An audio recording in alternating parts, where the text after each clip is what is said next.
Alors aussi de ma part, merci beaucoup d'être venu ce soir. Alors première question, est-ce que vous m'entendez tous bien? C'est bien? Ok, ok. Bon, je vois beaucoup de pouces en l'air, ça a l'air de jouer. Comme Sylvain l'a introduit, c'est un thème qui touche probablement presque chacun de nous ici. On s'est probablement posé cette question déjà quelques fois. Qu'on soit chrétien ou qu'on ne croit pas encore en Dieu, même les chrétiens, on a eu ces questions. Ces questions, en tout cas moi je les ai eues aussi, parce que lorsqu'on traverse des souffrances profondes, on peut arriver à... On m'entend bien? Ça va? Ok, toujours les pouces en l'air? Ok, ça marche. Super. Ok. Parce que même si on traverse quand on traverse des souffrances vraiment profondes, on a un exemple dans la Bible aussi, il y a Jean le Baptiseur qui avait en fait introduit Jésus. Et au moment où il est en prison, il commence aussi à douter, est-ce que c'est vraiment le Messie? Et on voit comme Jésus, il répond avec amour, avec compassion. Et c'est mon désir aussi ce soir, pour des gens qui se posent cette question sincèrement, de pouvoir répondre par la Bible. Je ne veux pas juste répondre par mes paroles, mais par Dieu lui-même, par la Bible. Si Dieu existe, pourquoi y a-t-il tant d'injustice et tant de mal? Aujourd'hui, j'ai passé devant les manchettes et puis j'ai vu quelque chose. J'ai fait une photo. Et on voit le titre du matin et puis du 24 heures. Il a dit « Pédophilie, face à face, troublant entre le prêtre et sa victime ». L'autre du 24 heures, « Terrorisme, attaque en plein cœur de Barcelone ». On est donc dans un jour, peut-être la plupart de vous le savent, il y a eu une attaque terrible à Barcelone. Il y a des choses terribles qui se passent dans notre monde. Et puis on peut se poser cette question. Et pour répondre à cette question, j'aimerais commencer à poser une autre question. Et la question est la suivante. Le fait qu'il y a de l'injustice et du mal, est-ce que c'est une bonne raison pour penser que Dieu n'existe pas? Ici, il y a le raisonnement. On voit du mal, on voit de l'injustice, on voit des problèmes.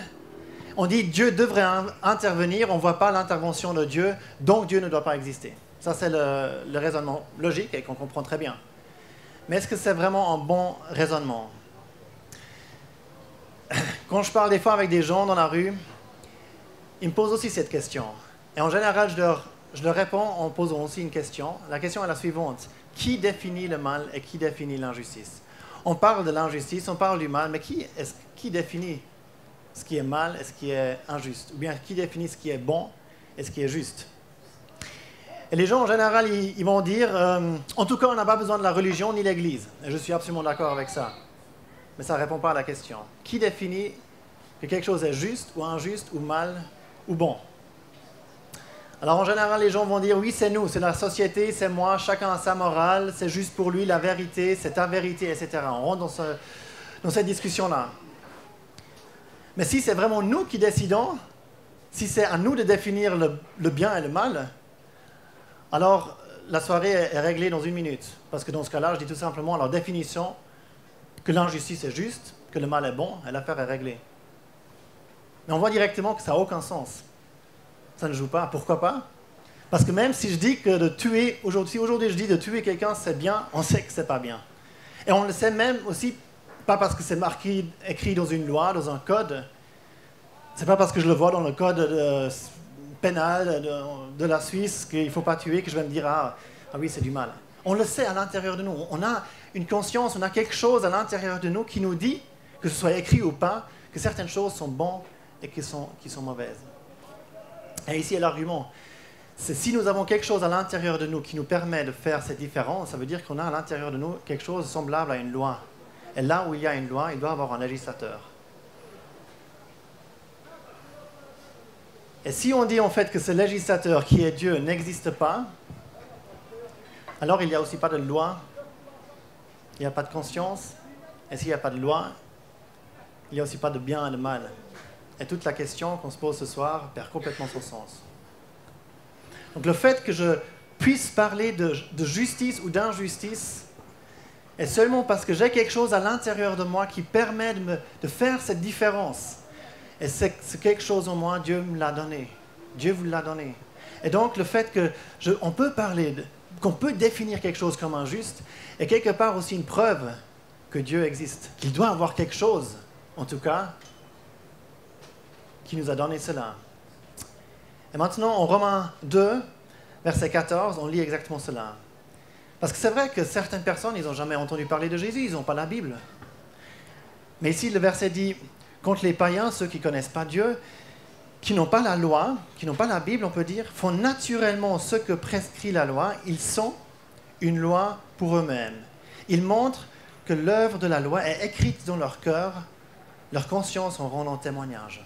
Vous voyez, la Bible nous dit que Dieu a donné à chacun quelque chose à l'intérieur de nous qui nous permet de faire cette différence. Et c'est pour cela que si on parle de justice, d'injustice, on peut dire que Dieu existe. Donc ce n'est pas un bon argument de dire « je vois de l'injustice et Dieu n'intervient pas, donc Dieu ne doit pas exister ». Dieu existe.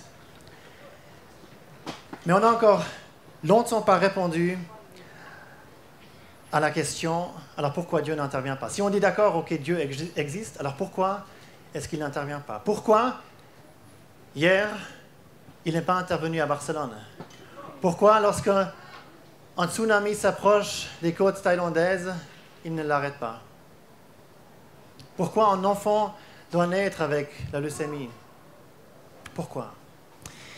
Et là, il faut regarder d'où vient le mal. Et j'aimerais séparer entre deux sortes de mal. Et puis vous avez déjà vu dans les exemples que je viens de donner, j'ai donné deux exemples différents. Une est une injustice que des hommes ont fait hier à Barcelone, quand ils ont pris cette voiture et qu'ils sont foncés sur ces personnes. C'est un mal moral, c'est quelque chose de très mauvais que l'homme a fait.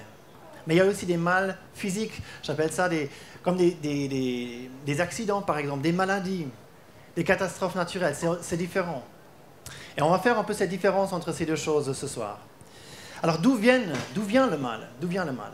Commençons avec le mal physique, avec les maladies, avec les souffrances, les choses qu'on subit. Ce qu'on oublie des fois, c'est, parce que je pense que plusieurs d'entre vous connaissent cette histoire lorsque les premières personnes sur cette terre ont fait un péché, Adam et Ève. Mais là, on voit qu'en fait, le péché, ce n'était pas juste le fait qu'ils ont transgressé une loi et qu'ils étaient coupables. On voit en fait que le péché a eu une influence sur toute la nature. Il y a des ronces qui poussent, la femme va accoucher, ça va être difficile dans la douleur. Donc le péché a eu une influence non seulement, on va dire, juridique, qu'ils sont juste coupables sur un papier, mais ça vraiment, c'est comme une maladie qui est entrée dans ce monde, qui a contaminé toute la terre, toute la création, toute la nature. Et c'est ce que nous lisons aussi en Romains 8, verset 22, où il est dit « Nous savons que toute la création ensemble soupire et est en travail jusqu'à maintenant. Et non seulement elle, mais nous-mêmes aussi. Nous soupirons en nous-mêmes à ton adoption et la délivrance de notre corps. » Vous voyez, la Bible nous dit que toute la création, toute la nature souffre et soupire parce qu'elle est envahie de ce péché. Le péché a eu une influence aussi sur ces choses-là. Et si aujourd'hui il y a des hôpitaux, c'est un résultat à cause du péché. Ça ne veut pas dire que les gens qui sont dans les hôpitaux ont péché. Ce n'est pas du tout ce que je dis et puis on va y revenir. Si quelqu'un a eu une maladie ici, ce n'est pas parce que tu as péché que Dieu dit voilà maintenant tu vas être malade. On va vraiment y revenir. Ce n'est pas du tout ce que je dis. Mais d'une manière générale, le mal et la souffrance, la maladie et la mort est intervenue à cause du péché.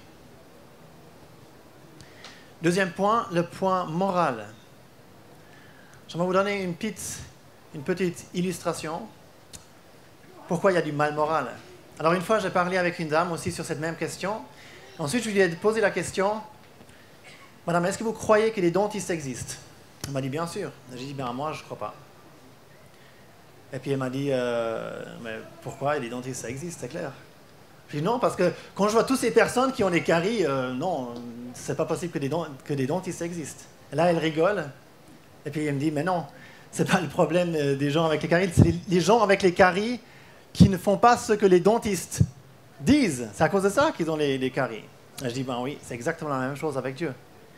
Le fait que du mal existe n'est pas une bonne preuve que Dieu n'existe pas, mais c'est une bonne preuve que nous, on ne fait pas ce que Dieu nous dit de faire.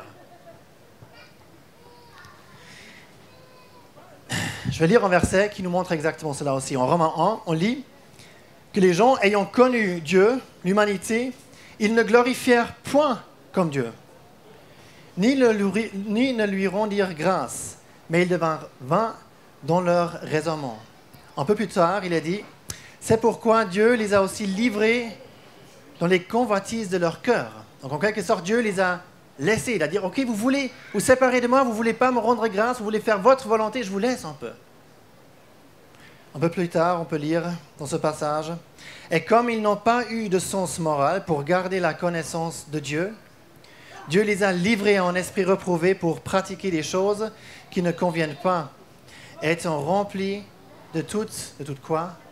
Injustice, de méchanceté, de cupidité, de malice, plein d'envie, de meurtre, de querelle, de fraude, de mauvaises mœurs, délateurs, médisants, haïssables, pour Dieu, outrageux, hautains, vantards, ramonteurs de mauvaises choses, désobéissants à leurs parents, sans intelligence, ne tenant pas ce qu'ils ont promis, et sans affection naturelle et sans miséricorde. » La Bible nous dit, parce qu'on s'est éloigné de Dieu, que le mal moral existe. Les querelles, les meurtres, qu'on se moque des gens, la haine, la médisance, et toutes ces choses sont un résultat parce qu'on s'est éloigné de Dieu.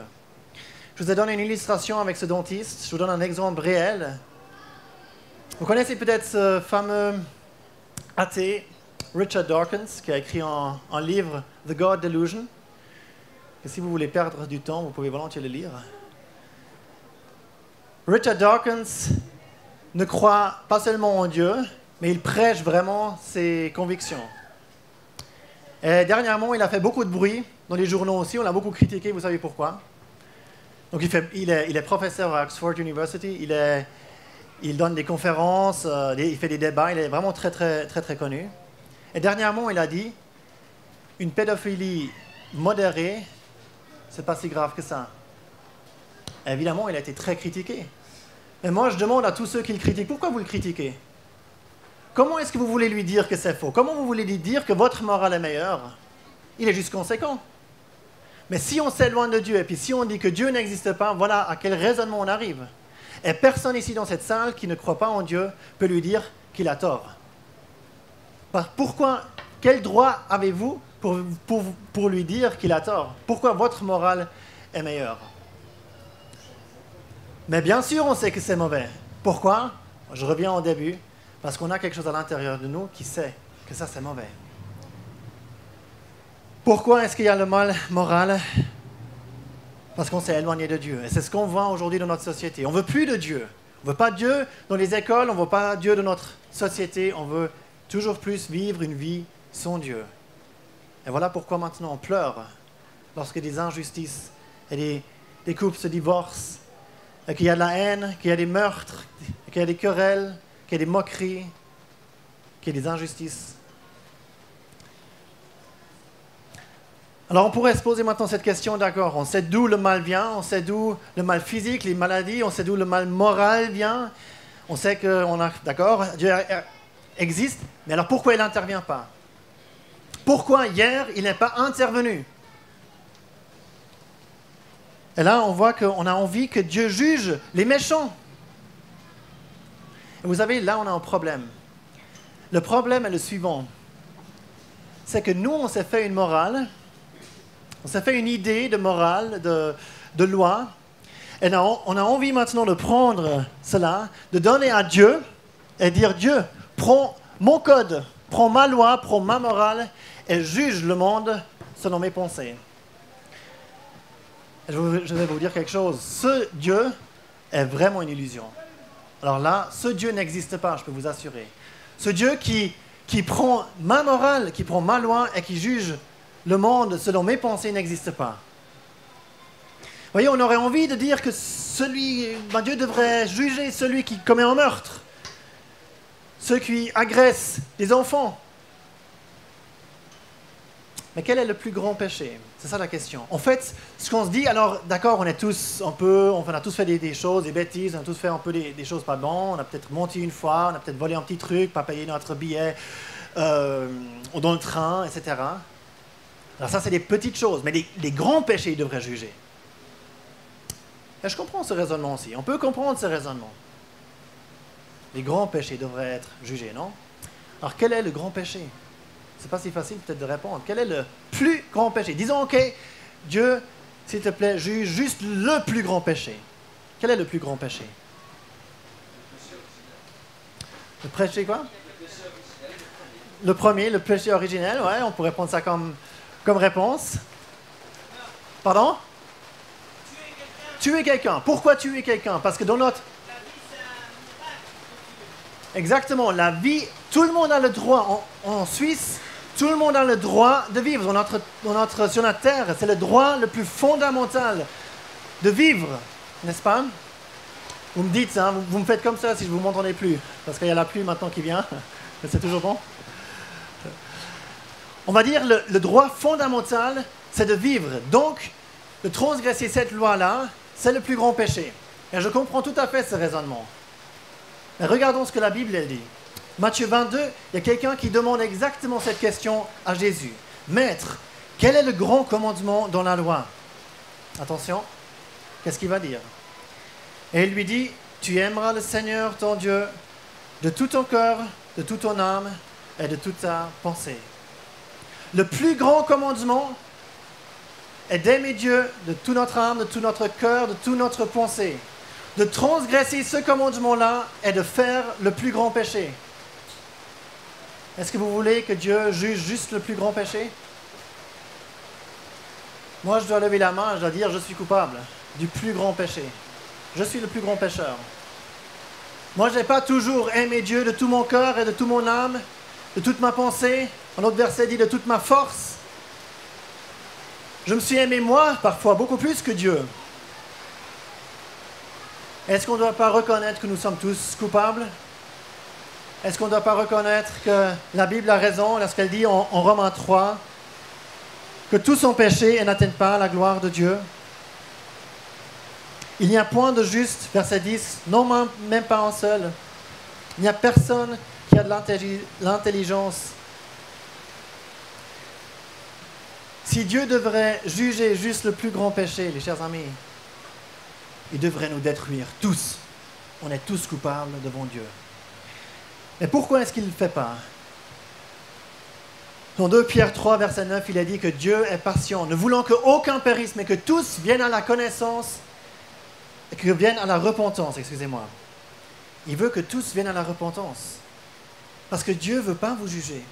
Dieu ne veut pas que vous terminiez dans l'enfer. Et c'est pour cela que la parole nous dit qu'il est patient. Qu'il est patient pour toi, qu'il t'attend. Donc on voit que si on demanderait le jugement maintenant du plus grand péché,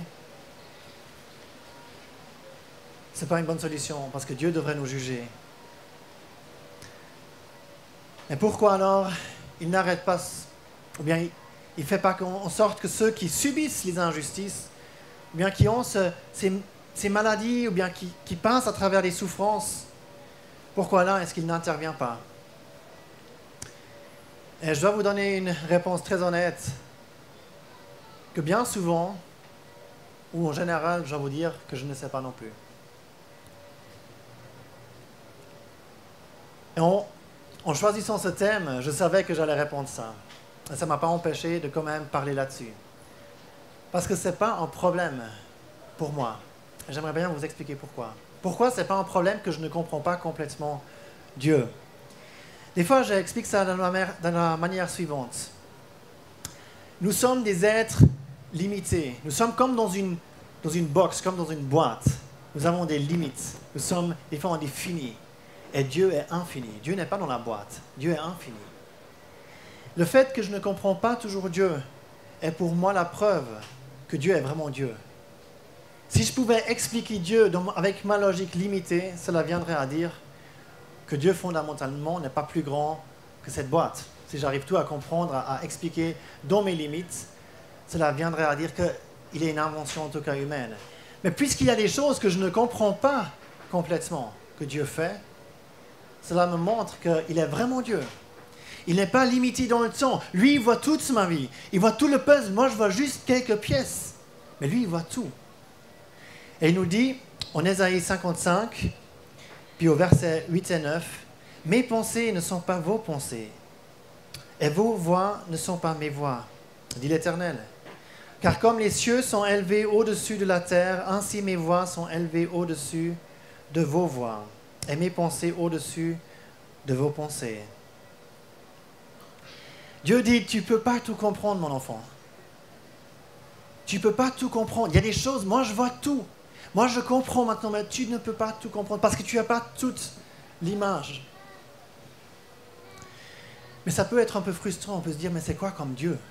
C'est quoi comme Dieu qui permet des souffrances, qui permet que je perds en chair, que je traverse une maladie, etc., que je souffre terriblement, et qui me dit tout simplement, ben, tu ne peux pas comprendre. Est-ce qu'il est digne d'être cru? Ça, c'est la prochaine question. Est-ce que ce Dieu, alors, est-ce qu'il est digne d'être cru? Est-ce qu'on peut tout simplement lui faire confiance? Avant de répondre à cette question, j'aimerais juste encore revenir sur ce fait.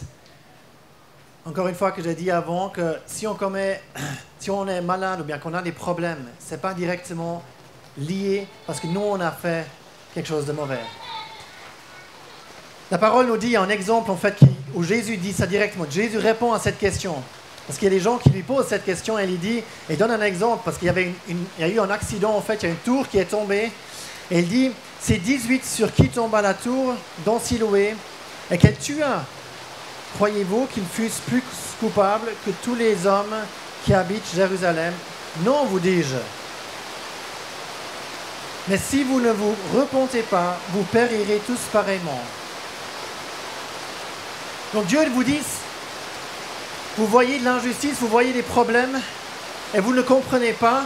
Peut-être vous dites, c'est quoi ça? Pourquoi eux? Pourquoi eux et pas quelqu'un d'autre? Et Dieu rappelle par ce fait et dit, il faut juste attendre que tout le monde est en place. Dieu rappelle par ce fait que chacun doit mourir un jour, n'est-ce pas?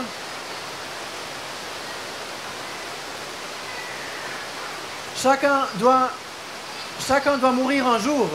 Et Dieu dit, tu ne comprends pas, tu ne peux pas comprendre, t'es fini, t'es limité. Dieu comprend tout. Moi, je ne comprends pas pourquoi les fêtes sont passées à Barcelone hier, pourquoi c'est 13 personnes et pas des autres, pourquoi pas moi, je ne comprends pas. Mais Dieu dit, je te rappelle une chose, que chacun va mourir un jour. Et repens-toi, parce qu'autrement tu vas aussi périr. Mais est-ce que ça veut dire que Dieu est indifférent maintenant? Est-ce que ça veut dire que Dieu n'a pas compassion pour ceux qui sont dans le deuil, qui sont en train de pleurer et crier à la maison de souffrance parce qu'ils ont perdu en chair? Non. Vous voyez, à cette question, est-ce qu'il est digne d'être cru? C'est la raison pourquoi je suis ici ce soir.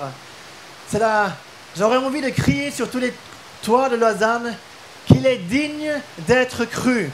Vous savez pourquoi? Je vais vous lire un verset pourquoi il est digne d'être cru. Ce verset est marqué en Ésaïe encore, 53. Il est parlé de Jésus où il est dit « Il est méprisé et délaissé des hommes, homme de douleur, et sachant ce que c'est de la longueur, et comme quelqu'un de qui on cache sa face, il est méprisé. Et nous n'avons eu pour lui aucune estime. » Vous savez, Jésus a été méprisé. Jésus a été délaissé des hommes. Jésus a connu ce que ça veut dire d'être seul, d'être méprisé, d'être haï. Jésus a connu ce que ça veut dire d'être laissé des meilleurs amis. Lui, il a connu des souffrances physiques. On lui a tapé dans son visage. On l'a arrêté. Et lorsqu'on a arrêté ses meilleurs amis, ils ont dit « Ah, celui-ci, on ne le connaît pas, on ne veut plus rien avoir à faire avec lui. » Imaginez-vous, vous êtes à Lausanne avec vos amis. Il y a un groupe de jeunes qui vient, qui commence à vous agresser et qui vont vers vos amis et qui vous disent vous faites partie de lui aussi? Puis là, vos amis, vous entendez vos amis qui disent non, non, lui, on ne l'a jamais connu. On ne veut rien avoir à faire avec lui. On ne le connaît pas. On ne l'a jamais connu. Jésus a connu cela. Jésus a connu la solitude. Comme j'ai dit, on l'a frappé dans son visage, on s'est moqué de lui. Depuis qu'il était bébé, on voulait le tuer. L'incompréhension pendant toute sa vie, il a eu. La haine. Après, on a pris une croix et on l'a cloué dessus. Les souffrances physiques, il les connaît. Et on a élevé cette croix. Et là, il était pendu, il est mort sur cette croix entre le ciel et la terre. Il est mort là.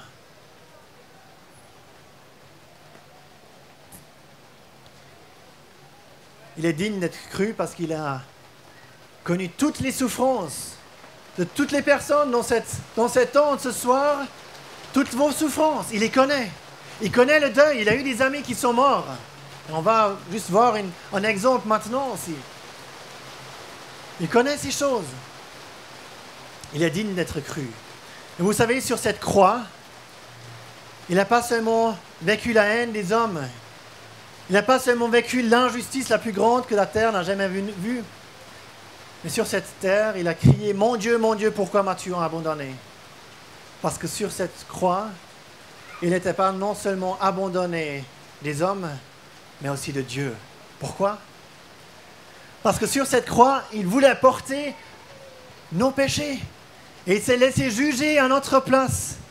Le mal que j'ai fait, on a vu avant qu'on est tous coupables, même du plus grand péché. Et il ne voulait pas que Péter aille dans l'enfer. Alors il a pris le péché de Péter sur lui. Il s'est laissé juger comme si lui l'avait fait. Pour que moi je puisse être libre. Qu'un jour je puisse me repentir et croire en lui. Demander pardon, confesser mes péchés et être pardonné. Chers amis, c'est ce que j'ai fait. Et c'est ainsi que je trouve la paix avec Dieu. Il est digne d'être cru. Il est digne d'être cru aussi, vous pouvez lui faire confiance, parce que même s'il y a des choses que vous ne comprenez pas, et moi des fois le Seigneur dans la Bible, je ne comprends pas totalement, mais on peut lui faire confiance. Je vais vous raconter une histoire de Jean 11, où on voit un ami à Jésus qui est malade. Et vous savez, Jésus, il avait cette puissance, il était le Fils de Dieu, il était divin, il était Dieu lui-même. Il avait la puissance non seulement de connaître les souffrances, les maladies des autres, même qu'il n'était pas là, il le connaissait. Mais on voit aussi dans les évangiles qu'il guérissait des gens à distance. Il pouvait guérir à distance. Et là, on voit qu'un ami est malade, et il le sait. Il aurait pu le guérir à distance, mais il ne le fait pas. Et il vient, après un peu plus tard, il attend un peu, et ensuite il va vers cette maison où il y avait son ami. Et il y a ses sœurs de cet ami qui sont là, qui pleurent, et plein de gens qui pleurent. Et vous savez qu'est-ce qui se passe? On a là le verset le plus court de la Bible, où il est dit « Jésus pleura ». Et quand je vois ce verset, avec tout le respect, je ne peux pas m'empêcher de penser, cette pensée en tout cas traverse mon esprit, de me dire, mais Seigneur, pourquoi tu pleures? Tu le savais, tu aurais pu l'éviter, et quand même, tu pleures. Pourquoi? Et l'histoire n'est pas finie, parce que quelques minutes plus tard, il le ressuscite. Si moi j'avais eu cette puissance, j'aurais dit, arrêtez de pleurer, je vais vous montrer quelque chose d'énorme, regardez. Il n'a pas fait cela, il a pleuré. Pourquoi? Parce qu'il a profondément compassion de vous. Parce que dans les situations, dans les souffrances, Jésus est là et il pleure avec vous. Et je n'arrive pas à comprendre pourquoi. Mais parce qu'il est Dieu, parce qu'il voit toute cette conséquence du péché et ça le touche tellement profondément qu'il porte aussi ces douleurs, ces souffrances que nous avons. Il les porte aussi, nous dit la Bible. Et il pleure là. Est-ce qu'il est digne d'être cru? Absolument. Qui d'autre, quel autre Dieu des religions ou quel prophète fait cela? Vous voyez, dans d'autres religions, on a des dieux très lointains, qu'on n'a même pas le droit de s'imaginer comment il est. On a des prophètes, des érudits de religion qui sont morts. Est-ce qu'ils sont là dans vos souffrances? Jésus était là. Il était parfaitement homme et parfaitement Dieu. Et comme homme, il a tout vécu. Et il a compassion et miséricorde pour vous. Même si vous ne comprenez pas tout. Lui, il comprend. Et vous savez, là on vient au dernier point, qu'avec la souffrance, pour ceux qui lui appartiennent, il y a la gloire. On voit ça, vous pouvez faire une recherche de souffrance, on voit très souvent bien d'épreuves avec ce mot. Très souvent, on voit aussi une récompense, et particulièrement la gloire. Il est dit aussi en Romains 8, verset 18, « Car j'estime que les souffrances du temps présent ne sont pas dignes d'être comparées avec la gloire à venir, qui doit nous être révélée. » Chers amis, voyez, Dieu, il voit l'éternité. Nous, on voit souvent juste notre vie. Et c'est vrai, lorsqu'on est dans les souffrances, dans les douleurs, ça paraît des fois très long. 1 minute peut paraître très très longue. Mais comparé à l'éternité, notre vie est courte. Encore une fois, lorsqu'on traverse des douleurs, là je parle aussi d'expérience, ça peut être très long. Mais c'est une réalité. Dieu voit l'éternité et il voit la gloire aussi. Il voit le ciel. Et il voit tous ces gens qu'il aimerait amener au ciel. Et parfois, il permet aussi des souffrances pour qu'on s'approche plus de lui. Qu'on se jette à genoux devant lui et qu'on dit « Dieu, je ne peux plus avancer, aide-moi » Parce que toute la confiance qu'on peut avoir en nous est perdue et plus là.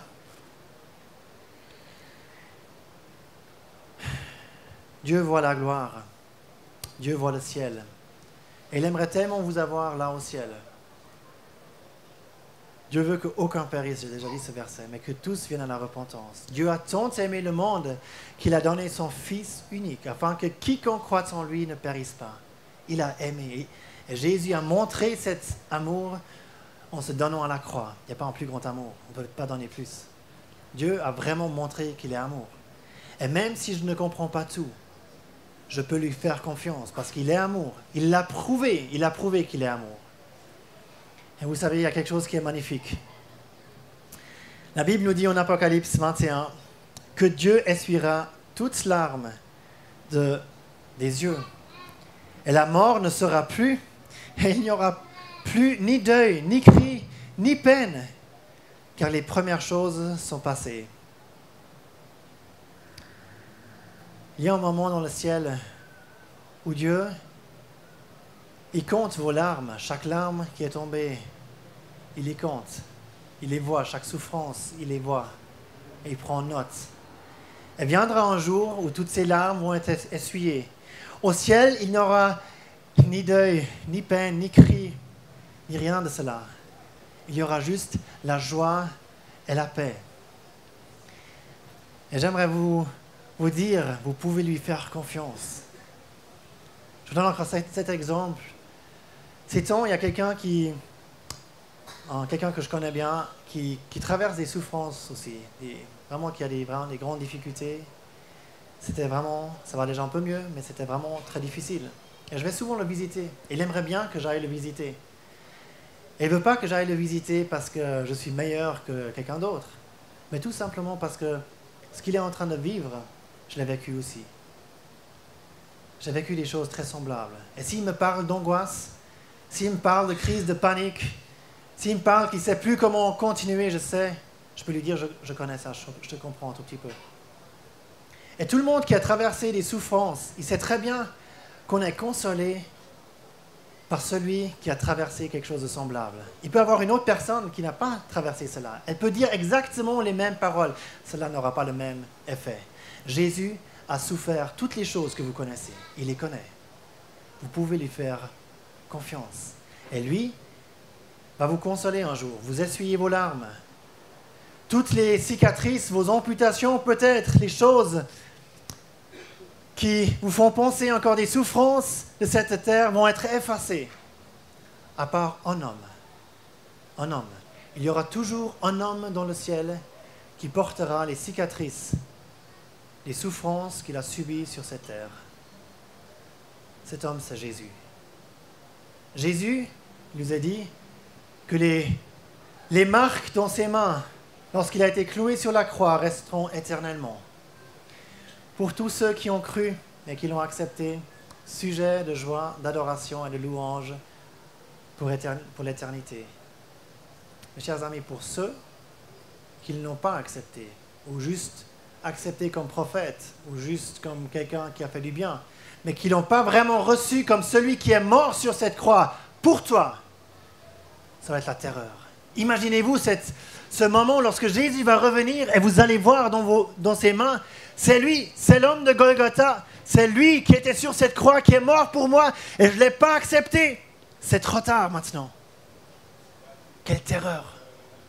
Vous comprenez maintenant pourquoi Dieu est patient? Vous comprenez maintenant pourquoi Dieu veut que personne périsse à ce moment-là? Dieu veut que tous soient sauvés et viennent à la connaissance. Veut que tous viennent à la repentance.